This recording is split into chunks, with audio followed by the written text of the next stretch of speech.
من ناوم هەڤاڵ ئیسماعیل محەممەد ئەمین عەبدولکەریمە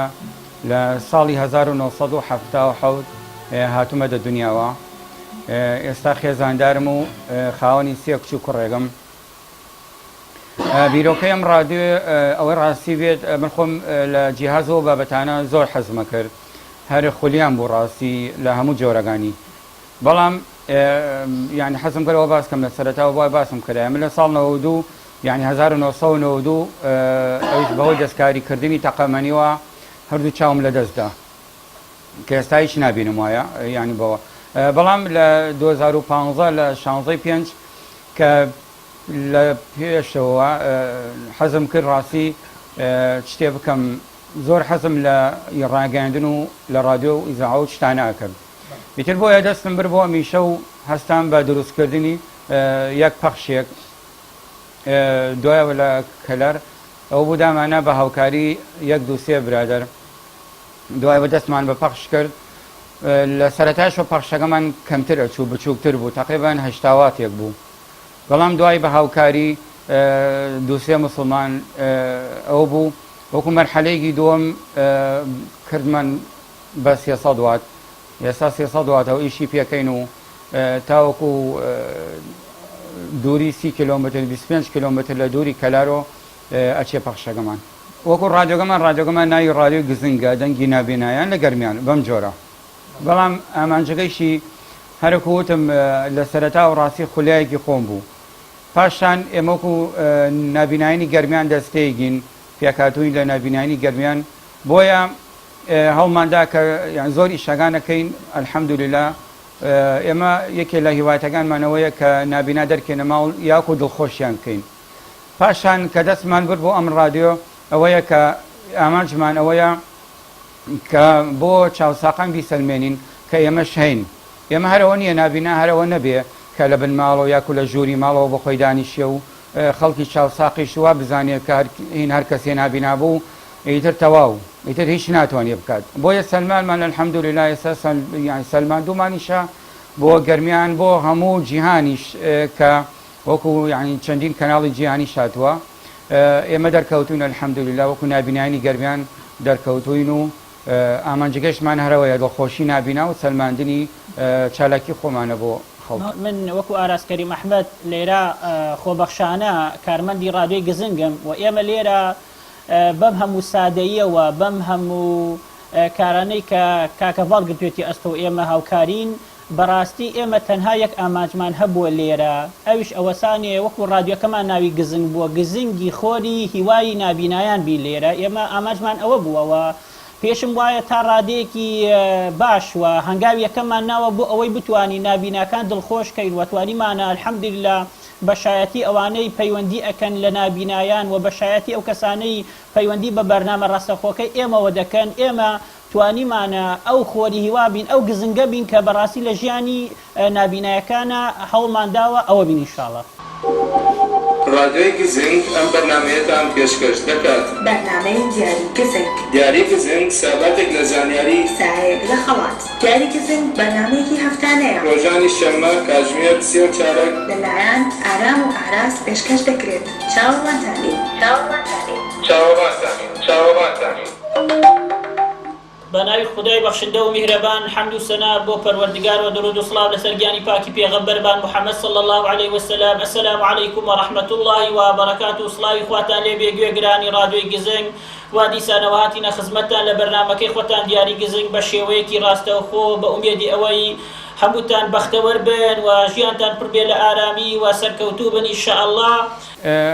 وەکو خانۆکە خانووی ماڵی باوکمە منیش خۆم لەسەرەوەم ئەم یەک ژوورە بە هاوکاری دوو سێ موسڵمان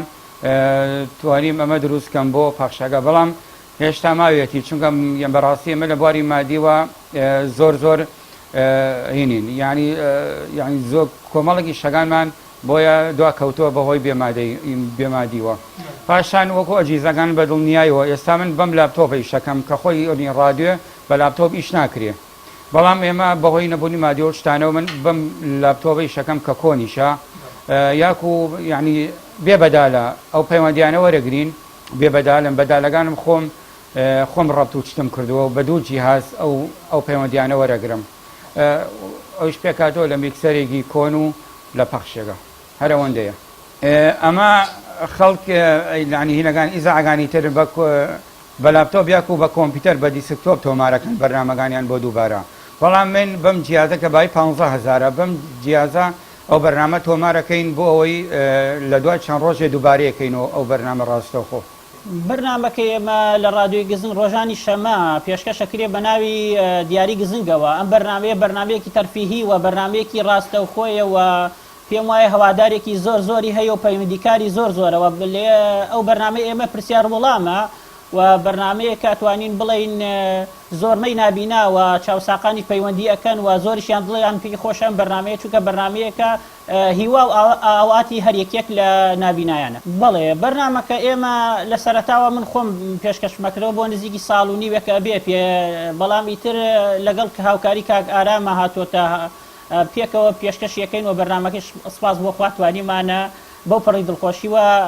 بەڕێکێن بەڵام ئێمە یەک کێشەمەهنەیە تەنا ئەوەیە مادی وای لێکردی نەتوانین بەرنامەی زیاتر بکەین گینا بەڕاستی تاقە و توانەمان هەیە بەرنامەی تر بکەین و هەوڵ دەین ئینشەڵا لە ئایندە چتی دڵخۆشکار چونکە بەڕاستی ژیانی ئێمە تایبەتە ڕادیۆکەشمان تایبەتەوە هەڵماندا بەرنامەکەشمان تایبەتە بەو شێوەی کە تایبەتمەندی ژیانی ئەوە وای کردە هەموو شتێکمان تایبەت بێت و ئێستێشە چینە لای یەکەم پەیوەندی بەرنامەکەمان باوکی شکارمان لەگەڵا بەڵێ فەرموو باوکی شکار. السلام عليكم ورحمة الله وبركاته. وعليكم السلام ورحمة الله وبركاته. شوي جورا هنيشة تلوثن كا وهالبخوشي بجين ما شاء الله أو دنج بلبل عسايا ما شاء الله أو خدنا جوانا وكهاري ما شاء الله أو همو هستو هوش جواني كبكارين ببرنامج يا ربي شوي جورا بعد سكتان بجوانتين شون بكفيدات أعلايا براسي إيه وأتوانن كزمي إيمنا بلا خوش كلمة زور شرف مندي كوائمة نبقى جانا وبقرا كاكا رادين هم كردستان كوا نادينا دروسي كنترو نادينا داينا نادينا مريم الجمهورية بيا فينيكا دەسوودەم و خۆش بەمان وەساگیان هەستت چۆنە بەرامبەرم بەرنامەیە کە ئەم بەرنامەیە ڕاستەوخۆیە و دڵی ئەو کەسانە خۆشەکە کە پەیوەندیەکەن کاکارم گیان ئەم بەرنامەیە بەڕاستی ناوی خۆش بەخۆی دیاری گزنگ دیاری هەم شتێکی جوانە وەکو پێغەمبەرگیان صلی الله فەرمێت تەهاد و تەحاب بوو دیاری ببەخشن تا خۆشەویست بن لای یەکتر و گزنگیش بە معنای هەمومانەدانی کە خۆڕاواتر دێت و بەڕاستی ڕۆشنکەرەوەیە کە وەکو نابینە کە جۆرە لە ڕۆشناییەوە بەڵام بەڕاستی ئەم ڕاستی ئەتوانین بڵێن گەرمیانی بۆ هەموو نابینایان کردو بە ڕۆشنایی ئێمە پەخشمان لە 7:30 بۆ 12 نیوەڕۆیە بەڵام ئێستا بڕیارێکم داوە کە هەر بەردەوامە پەخش داناخرێ نیوەڕوانیش هەتاوەکو کاژمێری 11 شەو بابەتەکانمان پێکاتوە لە قورئان لە وتاری مامۆسایان لە سرود لە هەندێ سرود تو پاشان هەندێ سرودی نابینایانی دەستەی نابینانی گەرمیانی خۆمان و پاشان لە هەندێ بابەتی لە فەرموودە و لە هەندێ بابەتی زانستی یان بەداخەوە ئێمە حەزمانەکەن هەمووی ڕاستەوخۆ بووایە بەڵام هەرە کوتم بەهۆی نەبوونی مادیەوە ناتوانین تەنها یەک بەرنامەی ڕاستەوخۆمانیە هەفتانە ئەویش ئەوەیە باقی بەرنامەکانمان تۆمارە هەمووی فەزڵی خوایە ئێمە بەڕاستی ناوی شارینەوە لە سەرەتاوە کاکەڤاڵ دەستی دا ئەم کارەکە بەلامانەوە زۆر قوس بوو هەتا ئێمە چەند جارێکمانە کاکەڤاڵ بەڕاستی ئەم شتە بۆ تۆ ناکرێ یعنم لە ڕابردووە بیستومانە ڕاگەیانەکانی تر هەموو بەڕێوەبەر و کارمەندان هاواریان کردووە کە ڕادیۆیەک بۆمان ناڕواتە ڕێوە زۆرێ لە ڕادیۆکان ڕاگیرێ داخرێ بەهۆی مادیوە بەڵام کاکەڤاڵ ئیرادەی وەخێ ئەو فەزڵەی خوای گەورە بەسەری ئێمەوەیەت بەرەکەتە تەنها بەرەکەت وای لێ کردوم ڕادیۆ ئێمە ڕانەگیرێت و ڕادیۆکەمان پەکی نەکەوێت ئێمەی نادینا لەسەر ئەم ئەرزە زیاتر لە قەندیل وەرەمان بەردە هەر بە زانایی و ژیری و وشیاری هەردەم هەوڵەدەین بۆ خوێندەواری باری سەرباری ئەنەینە داوە نابین بەبار بە سەر کۆمەڵگاوە نابینا ینی تەواوی جیهان ما بتوانین خوا ڕازی بێ لێمان نابینا ینی تەواوی جیهان با بتوانین خوا ڕازی بێ لێمان زۆر سپاس بۆ باوکی شکار زۆر سپاس سەرکەوتووی مامۆستاگیان سپاس بۆ ئێوەی بۆتان زۆر بێ خۆی سەرکەوتوتان کاوتبوون بە گەورە ئەم بەرنامەیە هەر بە گەشتی و ڕۆڵی بێڵە بۆ ئێمە بۆ هەموو گەلگان کە سپاس بۆخوا کە جێگای سەرەتی هەموو گەرمیان لەسەر سەرانابینایە. دەست و دەم خۆش بە مامۆستاگیان سەرکەوتوبی کاتێکی شاد بۆ تۆ خوات لەگەڵ بدەین.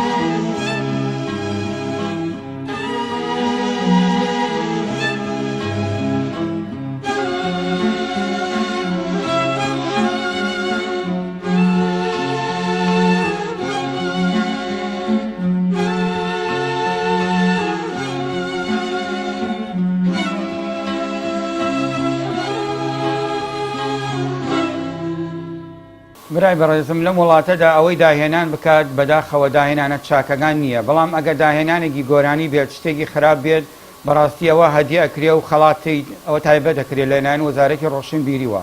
بەڵام ئێوەکو نابینایش کە هیچیش نابینین ئەم کارەمان کردووە ئەبوایە لایەنی دەسەڵات لایەنی ئەوانەی کە تەنانەت دەوڵەمەندیشن خۆیان هەستیان بکرا یاکو ئەگەر وەزارەتی کاری خۆمانیش بەداخەوە زۆر زۆر بێ ئاگان لێمان کە هیچ کە ئەنەما هیچی نەبووە بەداخەوە بەبێ دینارێک هیچ کەسی هاوکاریمایی نەکردووە نە حزب نە حکوومەت نەیچ ڕێکخراوێک ئەگەر بکرایە هاوکاری بکرایم بەڕاستی حەزمە کرد نەک بەیان بەشێک لە گەرمیان حەزمە کرد هەموو کوردستانی بگدایەتەوە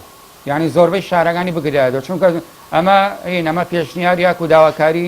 دەیان نابینایشە لە شارەکانی ترە بەڵام ئێمە بەهۆی نەبوونەوە ناتوانین من حەزمەکە ڕادیۆگەم زۆرتر بچوایە بەڵێ ئەوانەی کە پەیوەندیەکەن یعنی هەم چاو ساخانە و هەم زۆرینەی نابینایشە لە شارەکانیشەوە چۆک چاو ساقم پەیوەندیەکەن پێمانەوە چۆک نابینایشم پەیوەندیەکەن بە بەرنامەکانمانەوە داوامان ئێمە داوا ناکەین لە حکوومەت چونکە زانین حکوومەت خۆی چاوی هەیە و ئەبینێ و ئێمە بە هەزاران لە فەیسبوکەکانە بە هەزاران ڤیدۆمان بڵاو بێتەوە لە دەیان سایتی گەورە تا هەیە چونکە ئێمە نزیکەی 15 کەناڵی ئەوروپی عەرەبیەکان و داخلی ناوی خۆمان هاتوون ئەم چاوپێکەوتنی لەگەڵمانیان کردووە بەڵام بەداخەوە تاکو ئێستا ئەوەی